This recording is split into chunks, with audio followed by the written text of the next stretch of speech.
오늘 우리에게 주신 하나님의 말씀은 누가복음 8장 26절에서 39절까지 말씀입니다. 그들이 갈릴리 맞은편 거라사인의 땅에 이르러 예수께서 육지에 내리심에 그 도시 사람으로서 귀신 들린 자 하나가 예수를 만나니 그 사람은 오래 옷을 입지 아니하며 집에 거하지도 아니하고 무덤 사이에 거하는 자라. 예수를 보고 부르짖으며 그 앞에 엎드려 큰 소리로 불러 이르되 지극히 높으신 하나님의 아들 예수여, 당신이 나와 무슨 상관이 있나이까? 당신께 구하노니 나를 괴롭게 하지 마옵소서 하니, 이는 예수께서 이미 더러운 귀신을 명하사 그 사람에게서 나오라 하셨음이라. 귀신이 가끔 그 사람을 붙잡음으로 그를 쇠사슬과 고랑에 매어 지켰으되 그 맨 것을 끊고 귀신에게 물려 광야로 나갔더라. 예수께서 내 이름이 무엇이냐 물으신즉 이르되 군대라 하니, 이는 많은 귀신이 들렸음이라. 무저갱으로 들어가라 하지 마시기를 간구하더니, 마침 그곳에 많은 돼지떼가 산에서 먹고 있는지라 귀신들이 그 돼지에게로 들어가게 허락하심을 간구하니 이에 허락하시니, 귀신들이 그 사람에게서 나와 돼지에게로 들어가니 그때가 비탈로 내리다라 호수에 들어가 몰사하거늘 치던 자들이 그 이루어진 일을 보고 도망하여 성내와 마을에 알리니, 사람들이 그 이루어진 일을 보러 나와서 예수께 이르러 귀신 나간 사람이 옷을 입고 정신이 온전하여 예수의 발치에 앉아 있는 것을 보고 두려워하거늘 귀신 들렸던 자가 어떻게 구원 받았는지를 본 자들이 그들에게 이르매, 거라사인의 땅 근방 모든 백성이 크게 두려워하여 예수께 떠나가시기를 구하더라. 예수께서 배에 올라 돌아가실새 귀신 나간 사람이 함께 있기를 구하였으나 예수께서 그를 보내시며 이르시되, 집으로 돌아가 하나님이 내게 어떻게 큰 일을 행하셨는지를 말하라 하시니, 그가 가서 예수께서 자기에게 어떻게 큰 일을 행하셨는지를 온 성내에 전파하니라. 아멘. 요즘에 히어로에 관한 영화들이 많이 나오고, 특별한 초능력에 대한 이야기들, 인간들이 가지고 싶은 것들에 대해서 많이 이야기를 합니다. 어렸을 때 목에 보자기를 메고 사방팔방을 뛰어다녔던 기억이 있습니다. 그러면서 하는 얘기가 뭐죠? 슈퍼맨. 슈퍼맨이 되고 싶어 하는 것, 이것이 인간의 마음이지 않을까요? 만약 여러분에게, 우리에게 보통 사람보다 10배는 강한 힘을, 그리고 잠을 자지 않아도 피곤한지 모르고 권력이 있는 사람이나 힘이 있는 사람이나 능력이 있는 사람 앞에서도 두려움 없이 당당하게 내 하고 싶은 대로 행동할 수 있고, 사람들이 두려워하고 그리고 사람을 꿰뚫는 진리를 볼 수 있는 눈을 준다면 여러분은 어떻게 하시겠습니까? 너무 감사하죠. 오늘 본문에 그런 인물이 한 명 나옵니다. 조건만 들으면 모든 사람이 다 그렇게 되고 싶은 그런 조건들을 가지고 싶어하는 그 사람은 행복하지 않습니다. 왜냐하면 오늘 본문에 그 사람은 귀신 들린 사람이기 때문입니다. 사단은 우리에게 많은 것을 줄 것처럼 다가옵니다. 세상도 마찬가지죠. 내 얘기를 따라가면, 내 얘기를 따라오면 내가 이렇게 해주겠다라고 이야기를 합니다. 예수님의 말씀대로 살아가면 굉장히 힘들고 어려운데, 세상의 말대로, 세상이 이야기하는 대로 따라가면, 이게 조금만 비겁하면 엄청난 이득이 우리 앞에 떨어지는 것처럼 보일 때가 한두 번이 아닙니다. 그런데 그 끝은 어떤가요? 결론은 오늘 본문에 귀신 들려 잡혀서 살아가는 사람처럼 됩니다. 귀신 들린 자의 모습은 어떻습니까? 이 사람은요, 가난한 사람, 연약한 사람이 아닙니다. 이 사람을 어떤 사람이라고 얘기하죠? 도시 사람이라고 얘기합니다. 도시 출신입니다. 도시에서 사람이 살아간다는 것은 어느 정도 위치가 있는 사람들이 살아갈 수 있습니다. 성 안에서 살아가는 사람은요. 최소한 중상층 이상의 삶을 살아가던 그가 귀신이 들리자 그의 삶이 어떻게 됩니까? 오랫동안 옷을 입지 않고 살아갑니다. 사람답지 못하게 짐승처럼 살아가는 모습을 보입니다. 옷을 입지 못하고 살아가니 다른 사람과 함께 살아갈 수 없고 사람들과 단절되어져 갑니다. 이 사람이 거하는 곳은 집이 아니라 무덤입니다. 집을 떠나서 여행 잠깐 하고 돌아오는 그것이 아니라 무덤을 집 삼아 살아가는 사람입니다. 도시에 집이 있고 도시에 가족이 있는데도 불구하고 자신이 가진 것조차 누리지 못하고 죽음의 상징이고 부정함의 상징인 무덤 사이에서 살아가는 사람입니다. 놀랍게도 이 사람은요, 예수님이 하나님의 아들, 살아계신 하나님의 아들임을 알아봅니다. 그런데 그 하나님의 아들임을 누구보다 정확히 알아보는 그는 오히려 이렇게 이야기합니다. 당신이 나와 무슨 상관이 있나이까? 당신께 구하오노니 나를 괴롭게 하지 마옵소서. 예수님께 자신을 괴롭게 하지 말라라고 말하고 있습니다. 사단은 우리에게 자신을 따라오면 잘 살게 될 것이라고, 이 세상에서 떵떵거리면서 살 수 있을 것이라고, 정말 많은 것들을 누리며 살 수 있을 것이라고 이야기하지만, 그러나 그 결과는요, 처참합니다. 힘있고 능력이 있는 것처럼 포장하죠. 그런데 힘있고 능력 있는 세상을 따라 살아가는 그 삶 뒤에 내 삶을 돌아보면요, 우리의 삶을 돌아보면 우리도 모르게 어느 순간 사람이 아닌 괴물이 되어 있음을 보게 됩니다.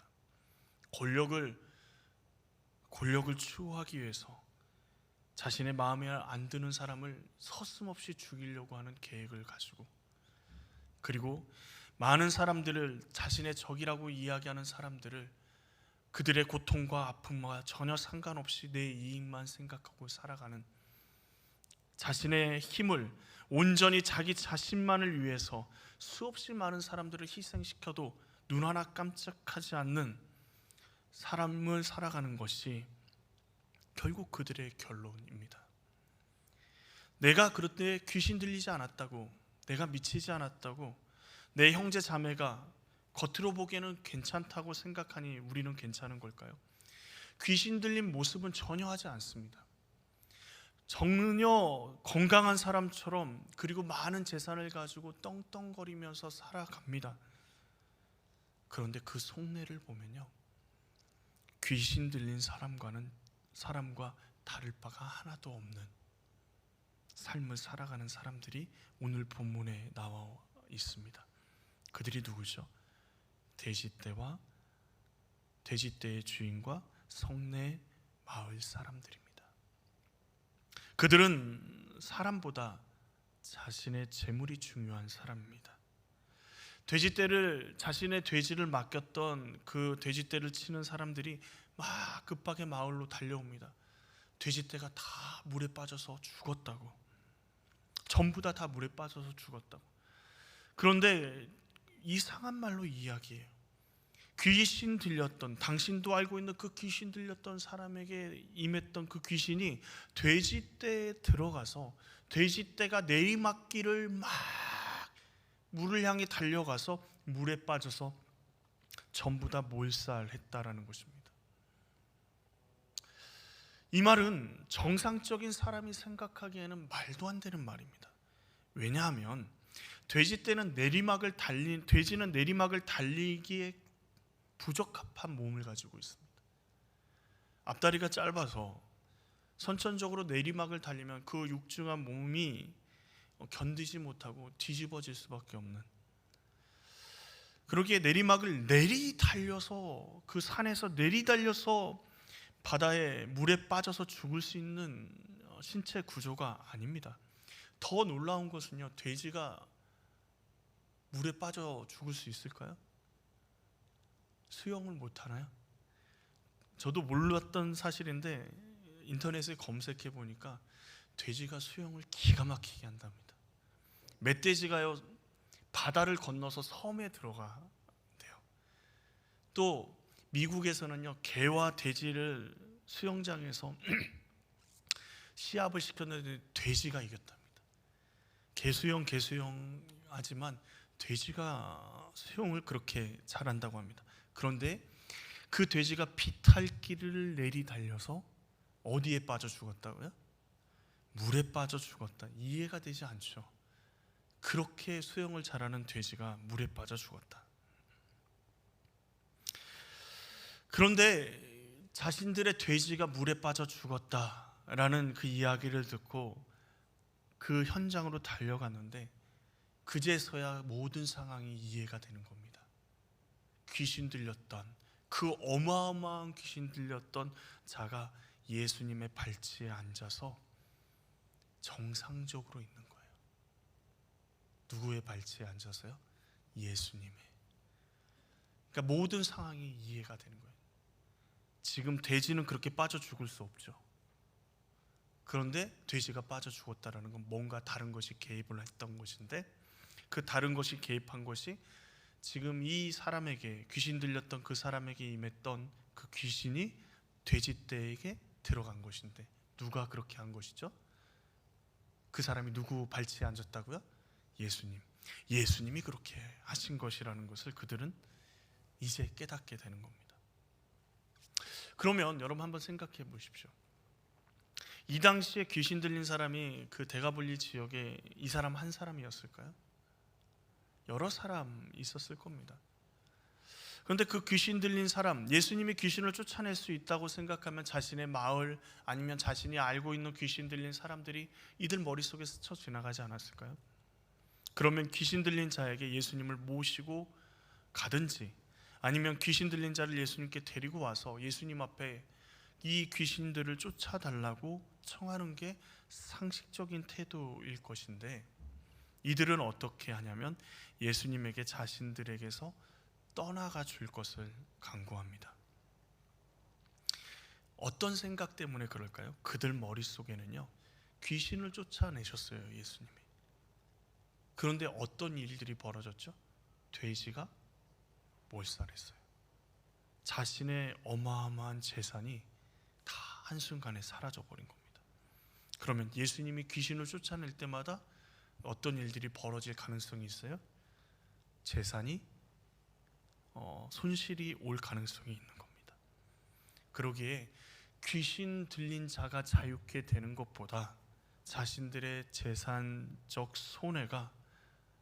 손해를 입지 않는 것이 더 중요하기에 예수님을 지금 자신들이 사는 마을, 사는 지역에서 빨리 떠나게 하는 게 위험 요소를 줄이는 일이죠.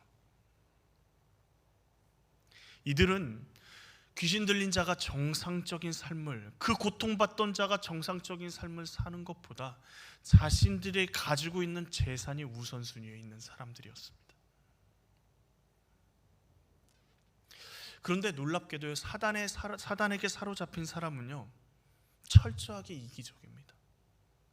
자신의 이익에 사로잡혀 있습니다. 그러니까 자신의 눈앞에서 사람이 죽어가든 말든 내가 그것으로 인해서 이득만 취할 수 있다면 아무런 양심의 꺼리낌을 가지지 않습니다. 다른 사람이 어떻게 되든 어떤 고통을 당하든 내 이익만, 내 재산만 지킬 수 있으면 되는 거예요. 주변에 귀신 들려서 세상 가운데서 고통받고 아파하고 힘들어하는 사람 전혀 보이지 않습니다. 그들의 결론은 지금과 같은 상황에서 물질적인 손해를 보는 상황이 생기지 않게 만드는 것. 그래서 예수님만 떠나시면 되는 겁니다. 그래서 그들의 한 말이 뭐죠? 37절 말씀에 보면 근방의 모든 백성이 크게 두려워하여 예수께 떠나시기를 구하더라. 그런데 귀신이 예수님께 한 말이 뭐죠? 예수여, 당신이 나와 무슨 상관이 있나이까? 당신께 구하노니 나를 괴롭게 하지 마옵소서. 귀신은 예수님과 함께 있으면 괴로워요.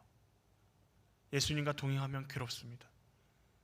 왜요? 예수님은 귀신을 쫓아내기 때문에, 귀신 들린 자를 그대로 두고 보지 않으시기 때문에. 예수님은요, 이미 배에서 내릴 때부터 그 사람을 볼 때부터 귀신에게 명령하셨어요. 나가라고. 그러니까 예수님이 없어야 돼요.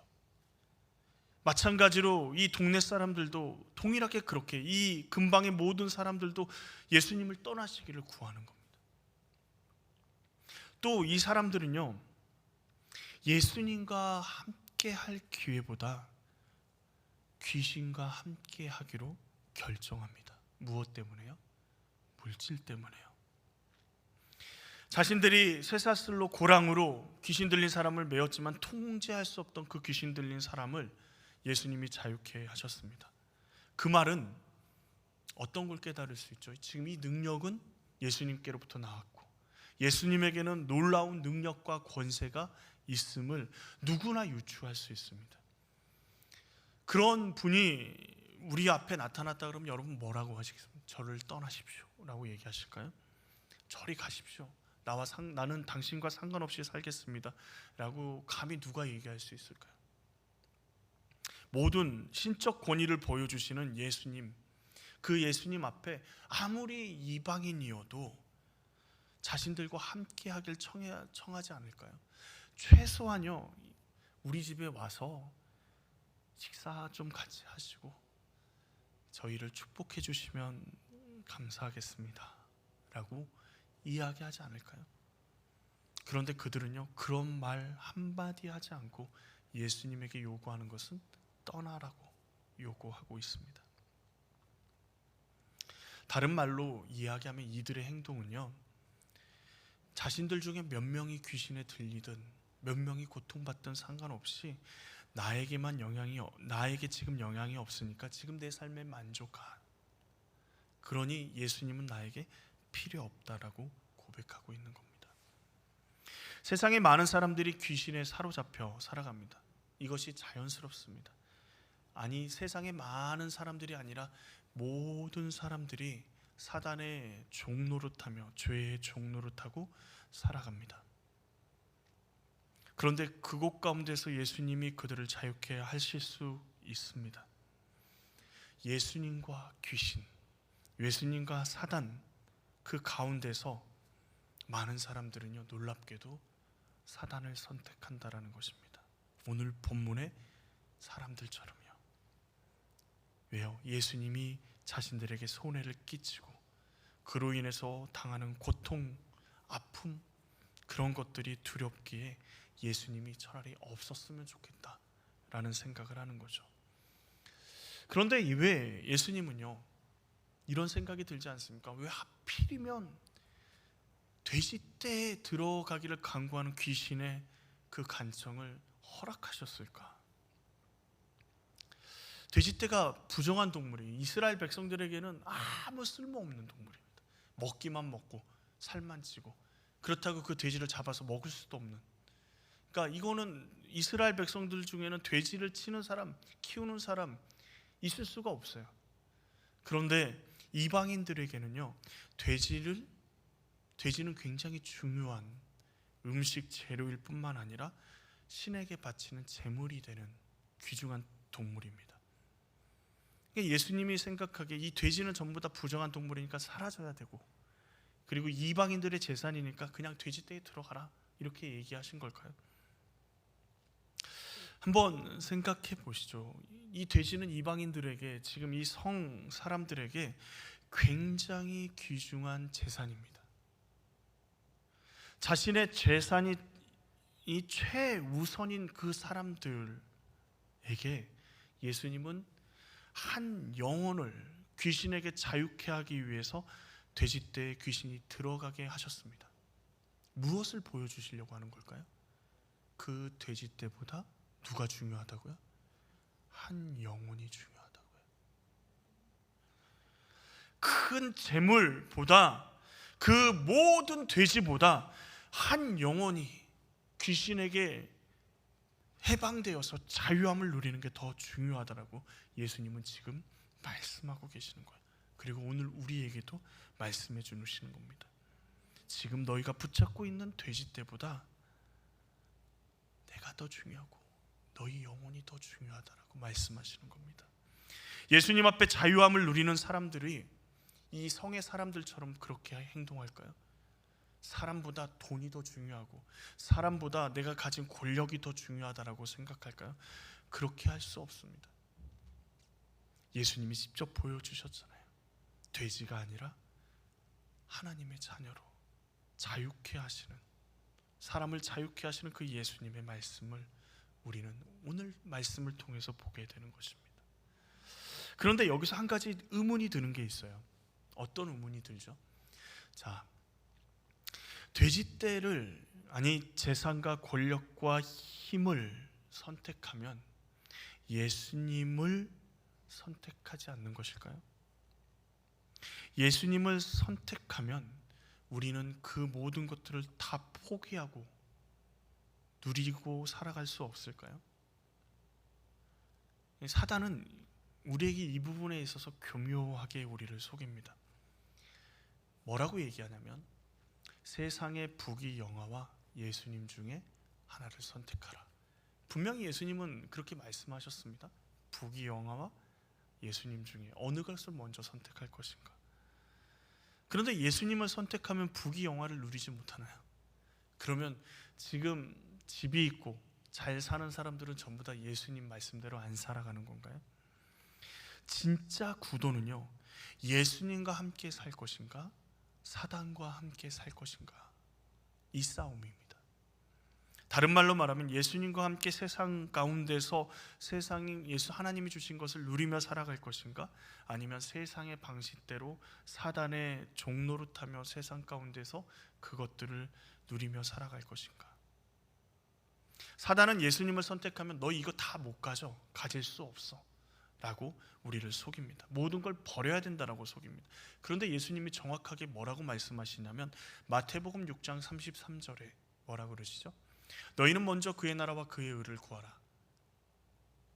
너희는 먼저 그의 나라와 그의 의를 구하라. 그리하면 이 모든 것을 너희에게 더하시리라.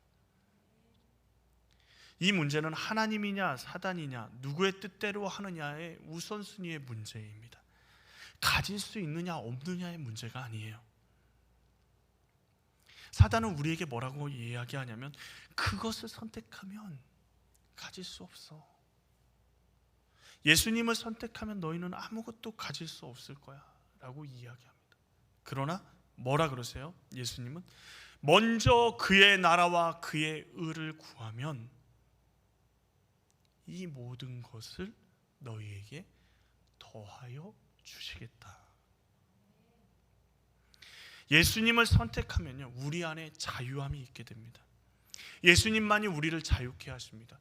이 세상의 모든 만물, 이 세상에 우리가 가지고 있는 모든 것들을 온전히 누릴 수 있는 것은 예수님 안에서만 가능합니다. 예수님이 아닌 다른 선택은요, 결론은 죽음, 고통으로 끝나는 길입니다. 귀신들 땅에서, 이방의 땅에서 자유함은 예수님만으로 가능합니다. 그런데 이들은요, 예수님을 거부해요. 떠나기를, 그리고 예수님을 다시 배에 태워서 보내고 있습니다. 그런데 좀 이상한 게 있죠. 지금 이방인의 땅에 어떻게 오셨죠? 어떻게 오셨습니까? 이 전의 말씀을 보면요, 예수님이 풍랑을 만나서 힘들게 그 배가 지금 거라사인 지방으로 왔습니다. 정말 힘들게 오셨는데 귀신들이 부르짖음대로, 이 사람들의 요청대로 예수님은 그곳을 곧바로 배 타고 떠나십니다. 그럼 제자들 마음 가운데도 이랬을 것 같아요. 이러려고 여기 왔나? 이러려고 그 고생을 했나? 이런 생각이 들지 않을까요?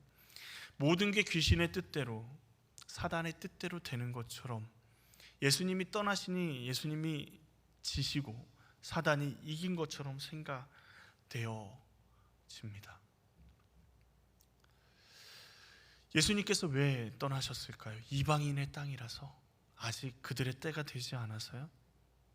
그런데 놀랍게도 오늘 말씀을 묵상해 보면 예수님은 거라사인의 땅, 좀 더 크게 얘기하면 데가볼리 지역을 결코 포기하지 않으셨습니다.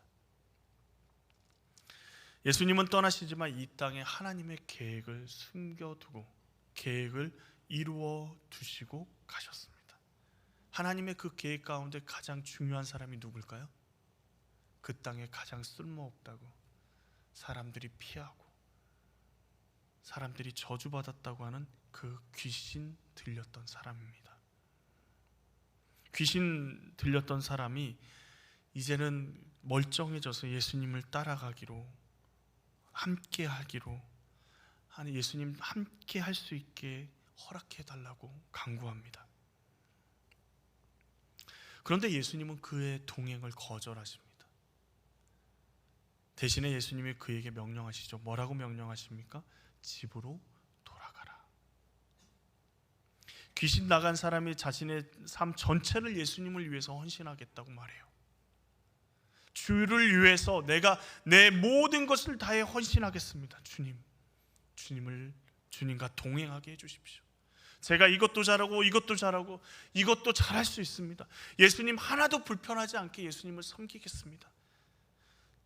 라고 내 생명을 다해 예수님을 섬기겠습니다 라고 그의 마음은 그랬을 것입니다.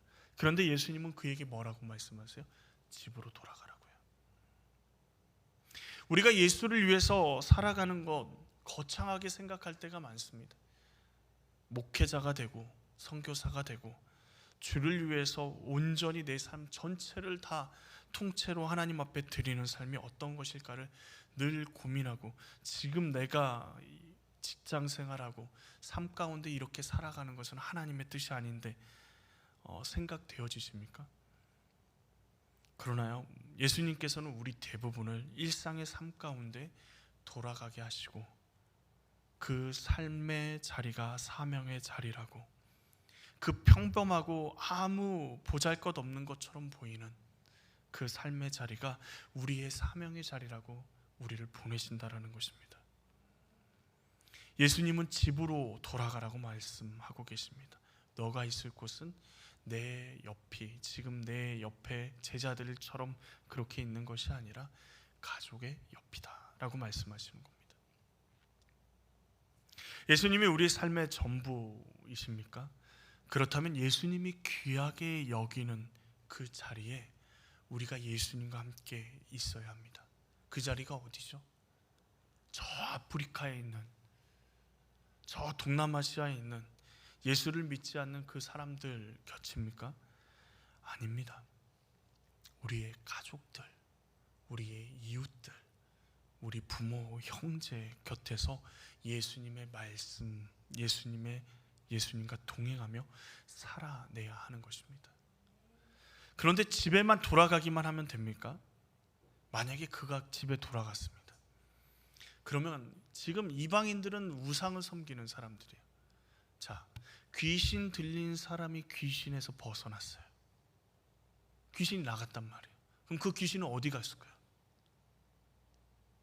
이방인들이 생각하기에, 자, 귀신 들렸던 자신의 남편, 자신의 형제가 귀신이 나가고 돌아왔어요. 그럼 마음 가운데 어떤 마음이 들까요?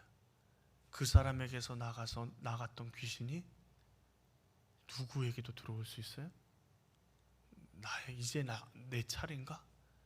큰형에게 들어갔던 귀신이 이제 나갔으니까 이제 둘째인 나한테 들어올지 몰라. 귀신 들렸던 그 사람이 다시 귀신이 들릴 수도 있잖아요.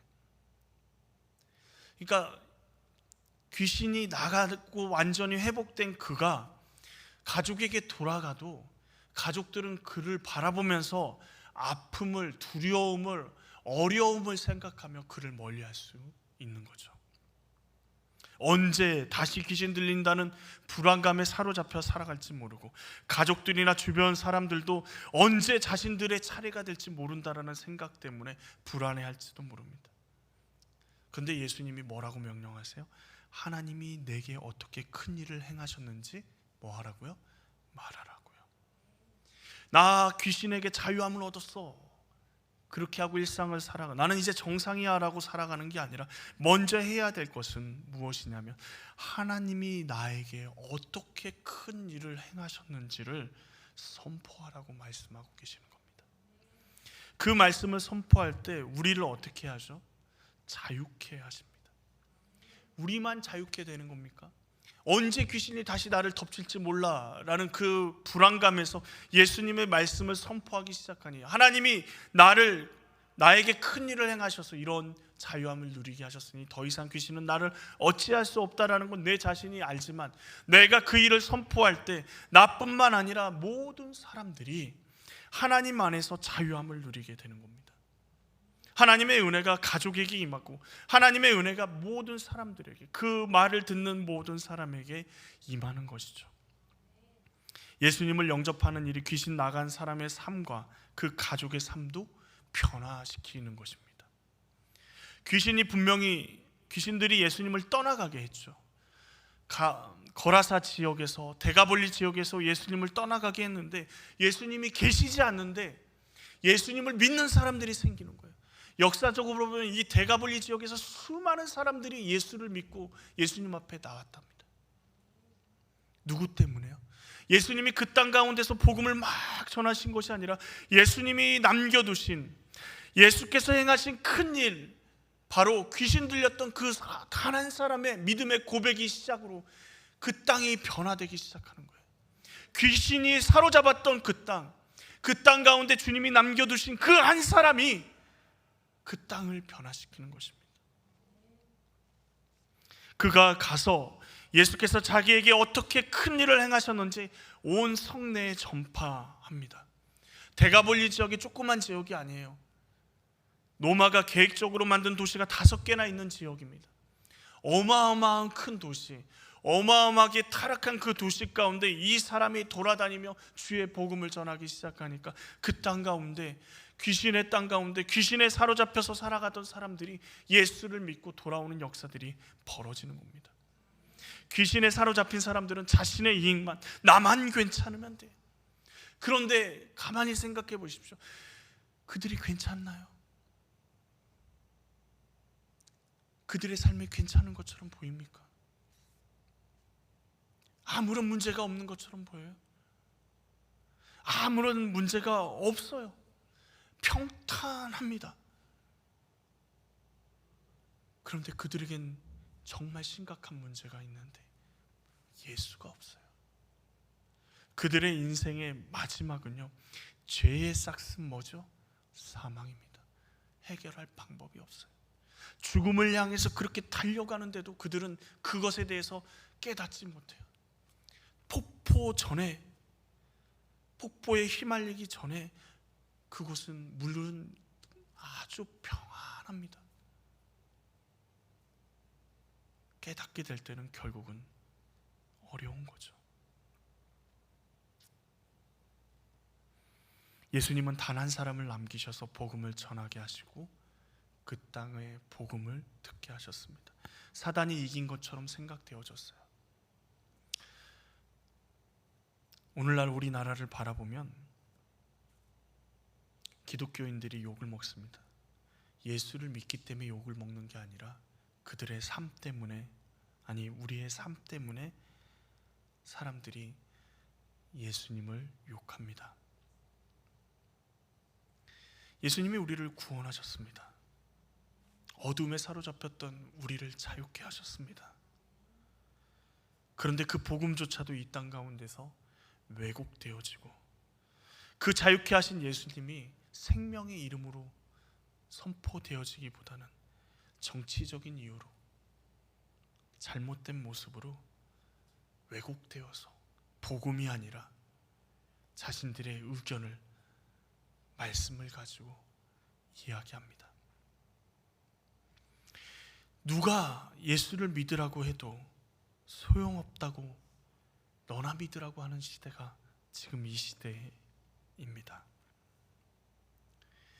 믿는 우리도 TV에 나오는 잘못된 그리스도인들을 보면서 욕하지 않습니까?